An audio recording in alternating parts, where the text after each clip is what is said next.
Check 1, 2.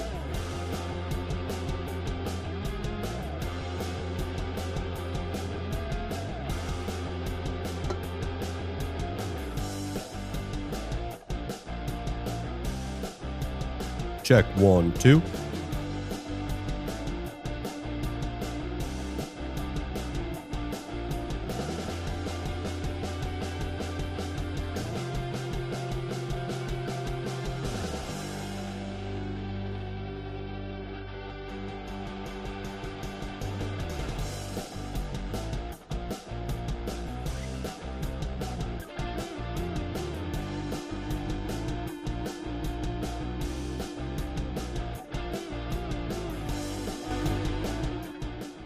It is a beautiful, beautiful November 26th, 2025. How are we doing, ladies and gentlemen? This is the Stadium Pulse. My name is Tegan Randolph, your host for one of the best college football shows on the face of the planet. This is all powered by Crutchman Media. Got to plug the company that is doing fantastic work, a media company in its infancy for some of the most transparent, and we're just talking ball knowledge. Welcome to the channel. As you may see from the thumbnail, let me give you a little table and contents of what today's show is going to be about. Obviously, we're going to be talking about Diego Pavia in the Vanderbilt Commodores traveling to Knoxville, Tennessee to face off against the Volunteers in what could send and what's the best story in all of college football to the college football playoff. We'll talk about Vanderbilt's chances as well, but we have to talk about some coaching news. We got to talk about Alex Golesh reportedly going to Arkansas to be with the Razorbacks. We got to talk Georgia and Georgia Tech. We got to talk Miami and Pitt, and that is going to be our show for today. If you want to know about Texas A&M, Texas, Alabama, and Auburn, and you want to hear all of the great rivalries that are going to be happening this rivalry weekend, go check out yesterday's show. We're on a little bit of a unique schedule because it's Thanksgiving. I got to go see my family and my loved ones. I'm sure you do as well. And I want to be respectful of your time tomorrow. I don't want you to be sitting here on YouTube unless you really want to. Come check out the page. But I want you to enjoy time with your loved ones and eat some damn good food. So we're getting your college football fix a little bit early. If you want to see the reaction show, that's going to be this Sunday. I'm going to be returning from DKR Stadium this Friday. May do a quick little reaction show on the Saturday, but everything that you could be wanting for is going to be this Sunday. I believe 2:30 is when we're going to be aiming to get the show out and running, but that's what we're going to do. Why don't we dive in today? We're 3 minutes in. Let's get some water. Let's get things kicked off with some coaching news. Now, I will say I'm going to bring my laptop. If Lane Kiffin makes his decision earlier or if it's right after the game, I believe they play on Friday, I may have to do a reaction video because that is the talk of the town is where's Lane Kiffin going? What is he doing? All in the meantime, Alex Golesh, the South Florida coach, reportedly has made his decision. Now, based on everything I can read, he is going to Arkansas. There was a press release from the South Florida side of things that say that we have acknowledged that he is going to be exploring potential options. If you're reading the tea leaves, it looks like Arkansas has made their decision. I think they were waiting to see what Auburn was potentially going to do. I think Auburn had crossed Golesh off of their list. Auburn was going to be number one on the priority list, and then we're going to see who was going to be next up. So it looks to be like Alex Golesh was the guy that got crossed off that list. This is, I guess, a pretty volatile reaction. I've seen people say this is a slam dunk hire. I've seen people question how good was Alex Golesh at his time during South Florida. And I think if we can encapsulate what was his time at South Florida, it was, yeah, sure, 7-6, currently 8-3, and more than likely not going to be playing or coaching in the bowl game.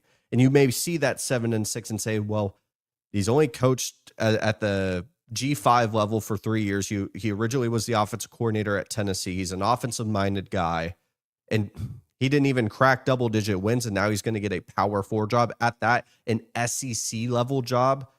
I could understand the risk. If you were just getting the sticker shock and getting your first, I guess, reaction to who Alex Golesh is, I would understand the concern.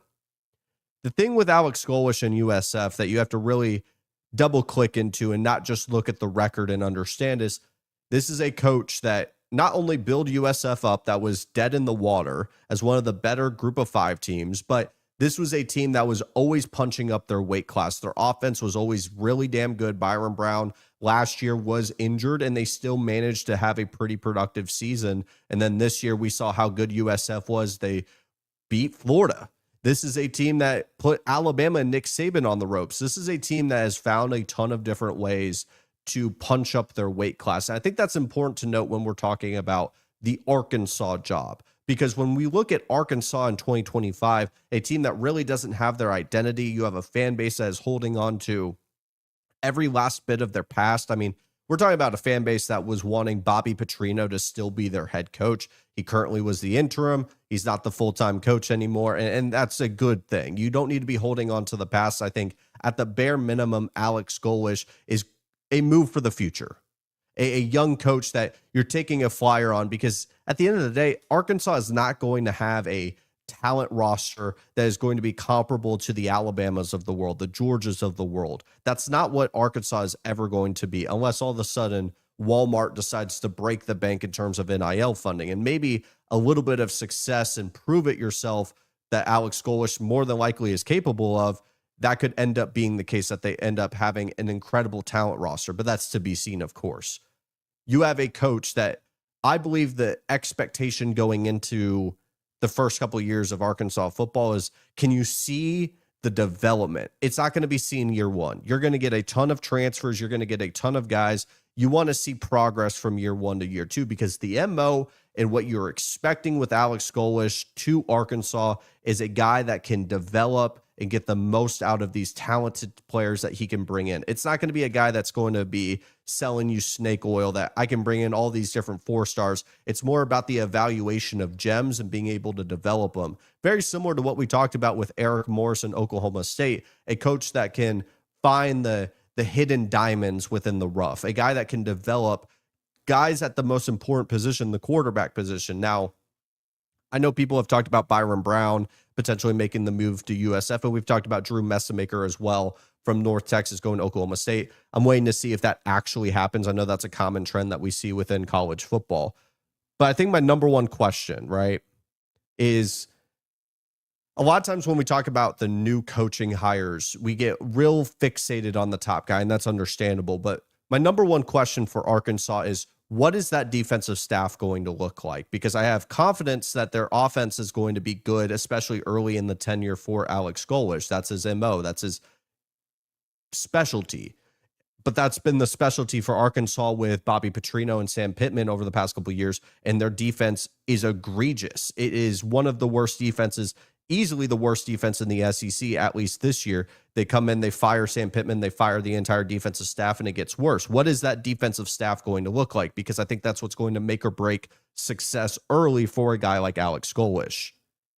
I think managing expectations early and often, I mean, the expectations should be 6 feet under the ground when we're talking about Arkansas. Over the past 5 years, it's going down from 2025 to the last 5. We have currently 2-9, 7-6, 4-8, 7-6, and 9-4. And man, that 9-4 season was magical, wasn't it? It convinced everyone that Sam Pittman was going to be the guy. And man, has it been a painful past 4 years. I mean, Arkansas, being a fan of their sports teams in general, is a painful, emotional roller coaster. The last time they had double-digit wins was 2011. They went back-to-back years going double-digit. I believe it was 10 and 11 wins respectively. Anyways, to the original point about the expectations, what is going to be the expectations for Alex Golesh? I think it's going to be dependent on what that defensive staff is and the narrative around that. Who are you going to bring out at the quarterback position? More than likely through the portal. It could be KJ Jackson, unless he hops in the portal. We saw the firing of Sam Pittman written on the wall for months before it actually happened. I mean, even in the offseason leading up to the 2025 season, you usually can tell when a ton of the players end up going into the portal. They're kind of seeing the writing on the wall themselves, and they're in the building. And as a fan on the outside, you can tell as well. I think if I were to give this a grade, if I were to give Alex Golesh a grade from Arkansas, I would say B+.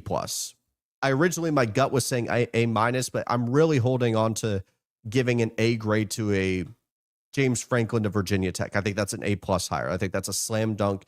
You hit it out out of the park. And there was a lot of hype around the Arkansas hiring. And it sounded like the job search was very chaotic. It was, I guess, disjointed is the best way that I've heard, I guess, describing the job search. And it sounded like they went through a ton of guys. It sounded like they hired or they interviewed everyone on the face of the planet. I may have been interviewed for the Arkansas job and I didn't even know it. There's a lot of candidates that were scanned through, and it doesn't sound like there was the utmost confidence that Alex Golesh is a group of 5 coach that could step into an SEC job and it could absolutely hit the ground running. Now, I could be absolutely wrong on that. I'm a big believer in Alex Golesh. I think out of the Ryan Silverfield, the John Summerall, and him in that G5 ranks, I felt pretty good that he was going to work out somewhere. But it is a jump to an Arkansas that is a fan base that is just starving for any kind of success. And so I give it a B+, but it could definitely be talked into maybe a B, B-. It's a risky hire. I'll say that. I think that going from that G5 ranks with not a lot of proven capability, I don't think if the narrative, or I don't know if the narrative is that he was lacking the resources to really get to those double-digit wins and be one of those top teams within the group of 5, that if you supply him with the resources of an Arkansas, that he could just absolutely maximize the talent there. It's to be seen. It's to be seen. So I think I would give this a B+ grade for Alex Golesh to Arkansas.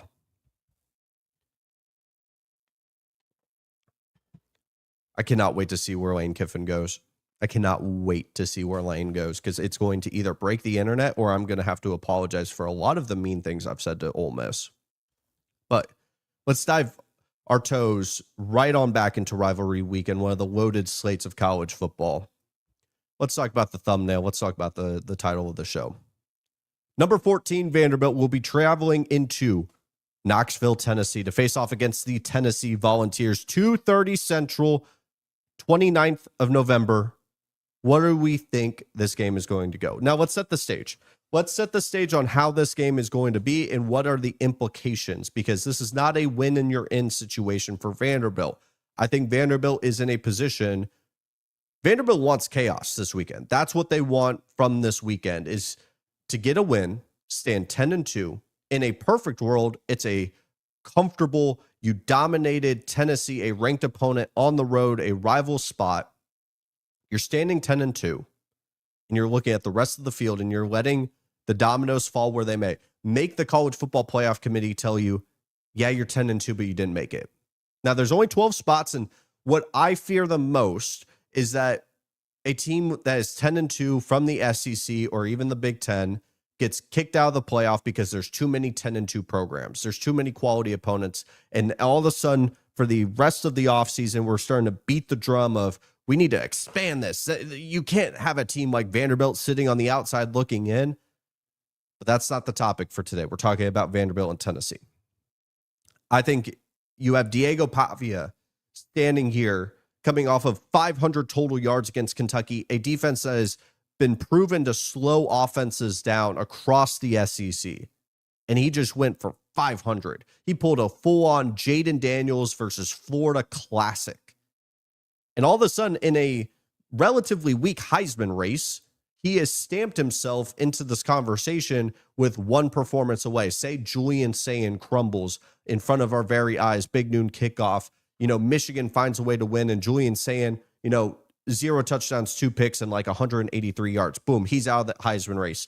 Indiana goes and beats up on Purdue, but, no one really wants to give it to Fernando Mendoza, but because he's been the best quarterback in the nation, we kind of have to give him like a sympathy, almost like a Joel Embiid MVP situation. Well, here, fine. We got to give it to somebody. Jeremiah Love could easily go on just an absolute masterclass to finish the year, and he could win the Heisman. Diego Pavia, everything is put in front of him to walk into Knoxville, Tennessee. And if he puts on a masterclass and finds a way to get Vanderbilt to double-digit wins and potentially even to the college football playoff, he damn near could win the whole thing. I think at the bare minimum, he should get an invite to New York. But then you have Tennessee kind of working with house money in this situation. House money in the sense that you got a Vanderbilt team real loud on social media. This is the sweetheart of college football. You can't really hate Vanderbilt. I mean, Vanderbilt was a team that was just the bottom feeder, the boost to the GPA records. I mean, you really couldn't hate Vanderbilt, but they're so loud to a point that you get to play spoiler against a team within your state that has gotten a lot of hype, that's gotten very cocky, is probably the best way we could articulate it. And you have Josh Heupel coming off of a huge win. You finally beat Florida in the Swamp. You get to go back home for the final game of the season. You look to your left and you look to your right and you say, we get Vanderbilt to come in and they're feeling confident and we get to ruin their college football playoff chances. Yeah, I will take that and then some. But let's talk about the actual game. Points is the first thing I wrote. We have a 65.5 total. We have two bad defenses with two offensive coordinators and two offenses that can put up some points, and they can put them up pretty damn quick. I mean, contrary, and then shout out to Brooks Austin and the Film Guy Network, contrary to what I believed and many others believed with Vanderbilt, which what we saw in 2024, which was condense the game down, limit possessions. You're going to have a Vandy team that isn't going to make mistakes. They're going to run their modern triple option. They're going to have these 12, 13 play drives, and they're going to make you want to pull your hair out, because if you make a mistake on the offensive side of the ball, you're not going to touch that football for 10, 15 minutes. And all of a sudden you make another mistake and they're able to drive and be super consistent. And every time they get to third down, they're converting it.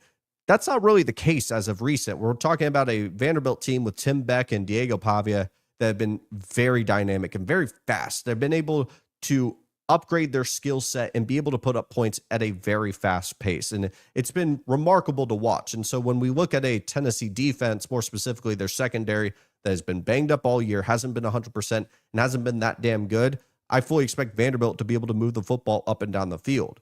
But if we flip to the other side of the ball, you have Joey Aguilar, Chris Brazzell, and a wide receiver room that is pretty damn good, with a quarterback that is willing to take shots down the field against a secondary that is also not that good. Vanderbilt can't tackle on the outside. We saw it against Texas. If you want to run those screens to the outside, which I know for a fact Tennessee is going to want to do, you got to be able to tackle. And I don't have any faith that Vanderbilt's going to be able to do that. Now, Vandy is going to be able to stop the run, but when you're facing off against these wide splits, one thing that Josh Heupel and this Tennessee team has implemented over the 2025 season that we saw very early, and it gave Georgia some fits, was their screen game, the extensions of the run from the wide splits. I think that's a key area that Tennessee could keep drives going a little bit longer and more consistently than a Vanderbilt team. My next question was the turnover battle.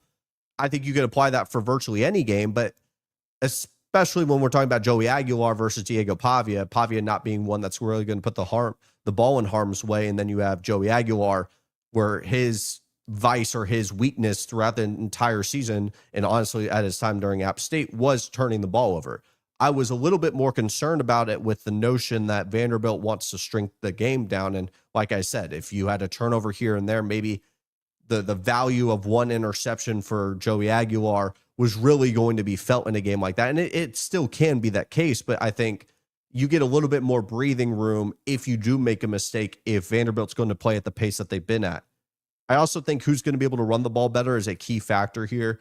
If Tennessee wants to be able to continue drives and really test the limits of a Vanderbilt defense that I don't think is that good, I think a lot of their numbers could be a little inflated. I think if there's a strength of this defense, it is the rushing defense, but especially if they're at home, you have Josh Heupel, a guy that's going to be able to get the ball into his playmakers' hands. And especially if there's a lot of stress to these wide splits, the biggest thing, and I've made videos about it, go check out From Snap to Whistle Football if you want to go see those scheme breakdowns, but the wide splits makes you make a decision.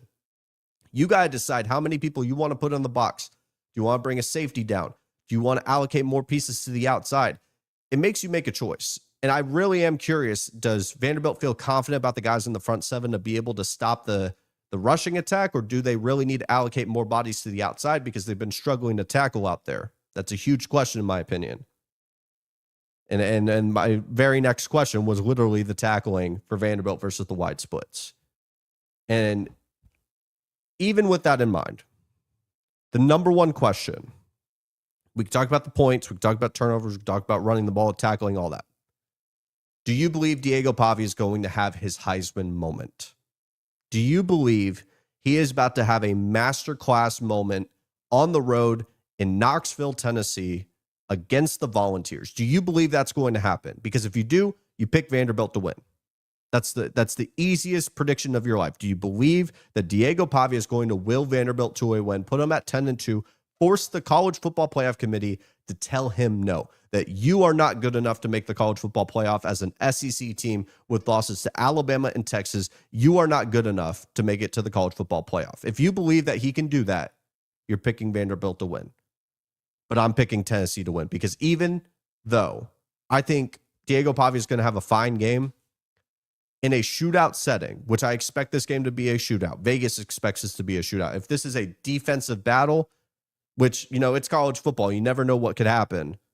I'm trusting the better offensive mind in Josh Heupel versus Tim Beck. No disrespect to Tim Beck. If you made me pick, I'm picking Josh Heupel.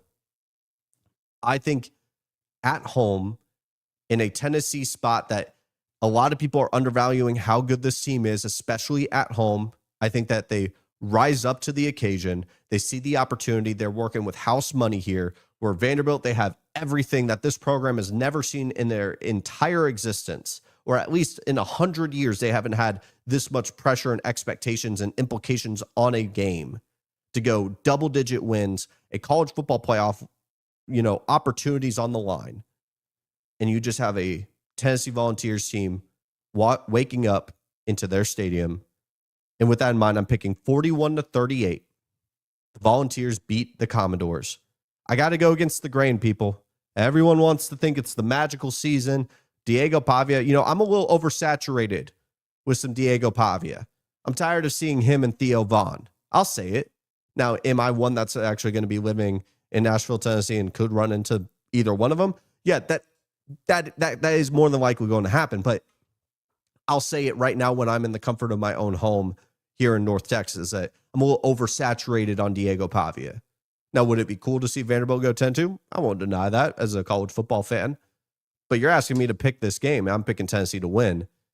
Very much like Glenn Powell. I'm a little oversaturated. It's a little too much. I've seen his face too much. I need a mix-up. I need a curveball. I need a change-up. I don't need the fastball down the middle every single time.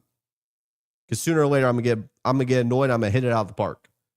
But yeah, to recap, I'm picking number 19 Tennessee to get 41 against number 14 Vanderbilt 38, knocking them out of the college football playoff.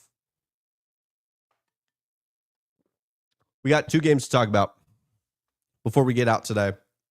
What time are we looking at? 4:23. We're on good pace. I will say this. If it is your first time seeing this lovely mustache and this minor league baseball hat, the Houston Oilers pennant behind me, the Houston Gamblers behind me, this is Stadium Pulse. It's college football. I don't need to sugarcoat it. I don't need to boost up my skill set. If you want more college football, there's a red button that says subscribe. It's not taking your information. It's not taking your credit card debit information. It's just giving you more college football on YouTube. Every time you click the app, you're going to see a great thumbnail. You're going to see a live show. You're going to see more college football content. Simple sugar. All right. I'll be honest. This is going to be like a 4-minute video on the page. Number 4, Georgia, and number 23, Georgia Tech. Clean, old-fashioned hate. Good old-fashioned hate. One of the two, if I'm remembering off the top of my head. It's so frustrating to me. And honestly, I'll have more to say about this than the actual game. Is the fact that we got to stop doing these rivalry spots off campus. It is a dying breed in this sport to have these on-campus matchups. There's only a handful of rivalry spots that I'm okay with being off campus. Florida and Georgia come to mind. Texas and Oklahoma should be played only in the Cotton Bowl. I won't even listen to AT&T Stadium. Only the Cotton Bowl. Should that game be played, you should be able to walk out from the entrance of that stadium and go get yourself a funnel cake and walk back in.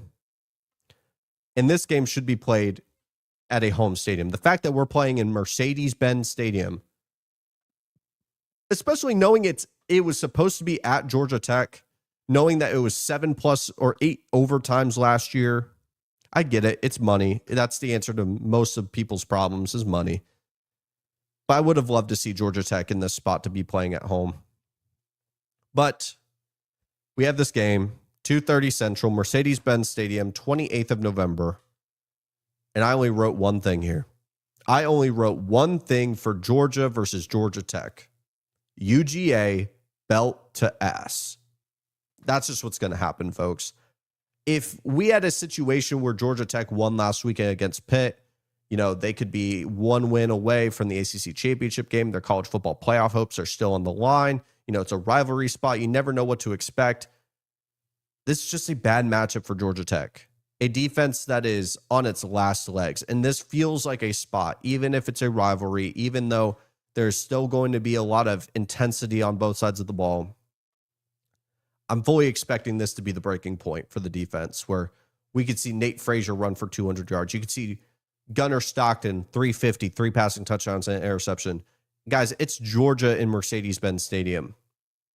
They just do this. This is going to be a damn near home game for them in a stadium that they're comfortable in versus a defense that if Georgia wants to run for 250, they can do it. If they want Zachariah Branch to get 167, he can get 167. If you want to be able to pass for 400, you can do that. Now, do I expect a spirited performance from Haynes King, one of the most undervalued and underappreciated quarterbacks in the entire country? You're damn right I do. He's going to fight tooth and nail to make this a competitive game, and it will probably be competitive for the first quarter because there's only going to be 3 possessions between these two teams.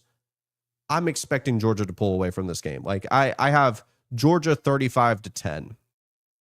I think Georgia's going to have its best football in front of them. I think this is a Georgia team that, as an A&M fan, I do not want to face them in the SEC championship. I would argue, outside of Ohio State, probably a top 3 team to win the national championship, maybe even 2. You have Gunnar Stockton, who is just playing some of the most high-level football comparative to like Dante Moore and Fernando Mendoza that people aren't talking about. He's like a reincarnation of Stetson freaking Bennett. Nate Frazier in this running back room continues to find a ton of success. It just feels like this team is gelling and playing its best football, whereas Georgia Tech is playing some of their worst football. Their defense, there's only so much that Haynes King can do to salvage this team. I'm just not expecting a competitive game here. So one of these rivalry spots is going to be non-competitive. I think it's going to be this one. So I'm picking Georgia, number 4, to more than likely position themselves, if we get an upset with Alabama and Auburn, to make it to Atlanta to go and try to win a back-to-back SEC championship. And I'm expecting Georgia to win 41-10. Give me Georgia Tech to, unfortunately, they're already eliminated from the college football playoff. We can keep it pushing. I'm going to need water after this, or I need some electrolytes. If everyone's got some good recommendations for electrolytes, I will gladly take some. And what's going to be the most underrated game this weekend with a ton of playoff implications, for better and for worse. Number 12, Miami, will be traveling to face off against number 22, Pitt. 11 a.m. kickoff Central. This game's weird.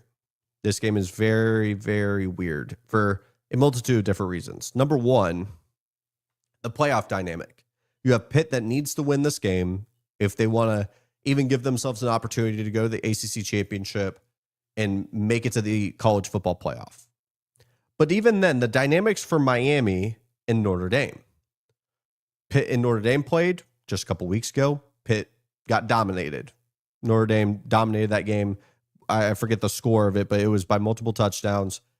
You had the head coach of Pat Narduzzi for Pitt say the game didn't matter. Here's the dynamic that I'm trying to get at. You have Miami and Notre Dame with a common opponent late into the season. If Miami wins by maybe 1 point, if they lose, they're obviously out. But if they win very close, the narrative that's going to be built, that's already been stacked on top of the narrative that's already being talked about with Notre Dame and Miami, is going to get more and more nasty.